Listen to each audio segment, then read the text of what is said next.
Hello, everybody. It is Black Tuesday. It is the day after you get your first essays back, where y'all think everything is horrible and life is ruined and whatnot. It's not as bad as you think. You do get a third draft. Your third draft is due today, or not today, is due Sunday. Non-dual credit students, to be nice, since you didn't get your drafts back immediately, I'll make that yours due on.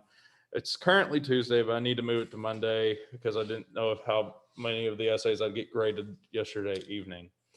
Uh, I might leave it at Tuesday because honestly, like in the past, this used to be a little bit. He'd give you more time than just a week, but he's making it a quicker turnaround. We'll talk about that later on. First, let's talk about what to do this week. There's a lot to do this week. This is a busy, busy week. You had a handful of weeks that were not super busy. Now you have a handful of weeks that are super, super busy. Hopefully, I'm not blowing anybody's ears out right now. Probably am. Somebody needs to silence their phone.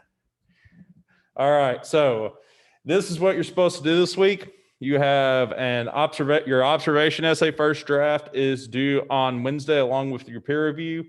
Everybody, even if you don't do a third draft, everybody has to do a literacy narrative revision self-analysis. We'll talk about that here in a moment.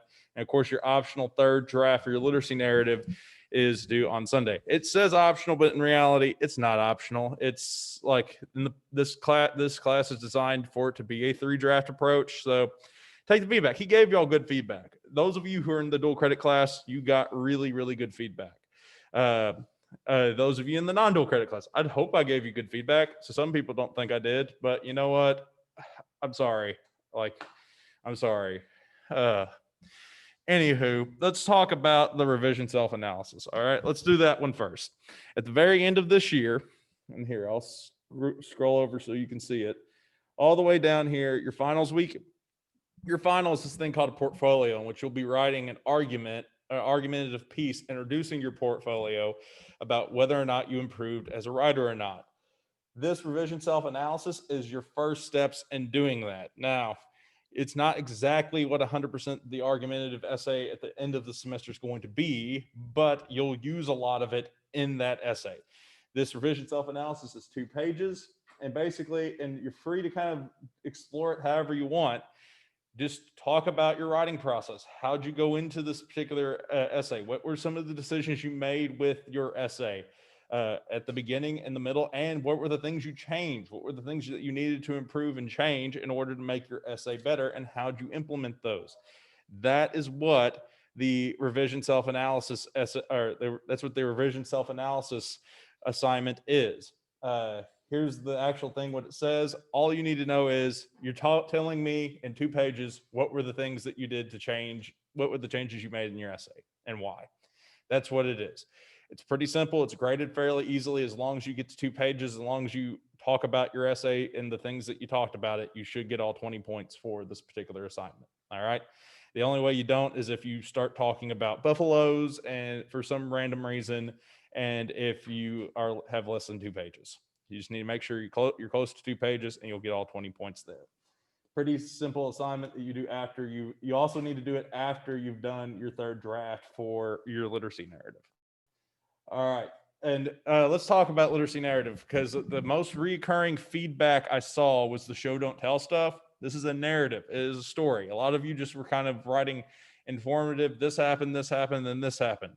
Imagine you're writing a short story. I know that y'all don't consider yourselves short story writers, but for this assignment, you need to pretend that you are and put us into the story. We need to be alongside you for this journey that you're taking us on. Let's talk about the observation essay, because that is probably the thing you need to work on first. In fact, the order of operation I'd put this in: do your observation essay first, revise your literacy narrative, then do your revision self-analysis, then do your peer review. Those are the 4 assignments. I would do it in that particular order. Observation first, revise your essay, revision self-analysis, peer review. So let's talk about the observation essay. And I've kind of talked about it in the video I posted on Sunday, but I'm just going to revisit it here. This essay, you need to make sure that you are answering, and of course, that's there. There we go. You need to make sure you're answering this question right here. what are the goals and characteristics of this resource? So what are the goals and characteristics of the resource that you're talking about, that you observed? And you need to make sure it's 4 to 6 pages in which you show, in fact, right here, show the campus and community resource, both in its physical and digital space and its function. So describe what the thing looks like online and in real life, okay? Those are the two big things. Make sure your essay answers that question and make sure you show the actual resource in question.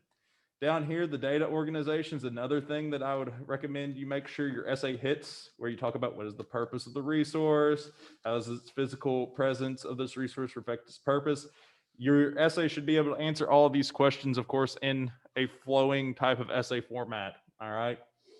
So if you make sure that you hit the data organization and you make sure that you answer the question, what are the goals and characteristics of this resource, you should be fine. And make sure you just describe what it looks like.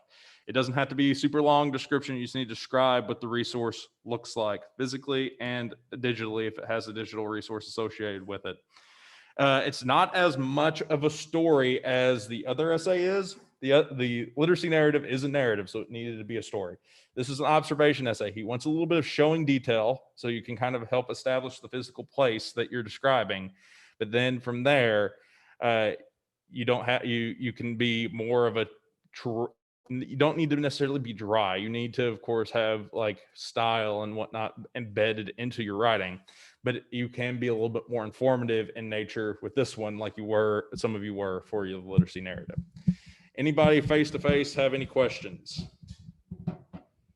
So those are your assignments. I'll be around to help you decode your feedback if you need it here in a moment. If you have any questions, email me. Did have to, for my own home life's sake, delete my email app. I do promise that I will get my email you. I will check my email twice a day, but it was unhealthy and causing a lot of arguments at home, me having emails from y'all constantly binging in. So it might take me a little bit longer than in the past to answer emails, but I will get your emails answered before the end of the day happens or before the next day starts. All right. That's all I got for you. I'll see all of y'all later. Peace out.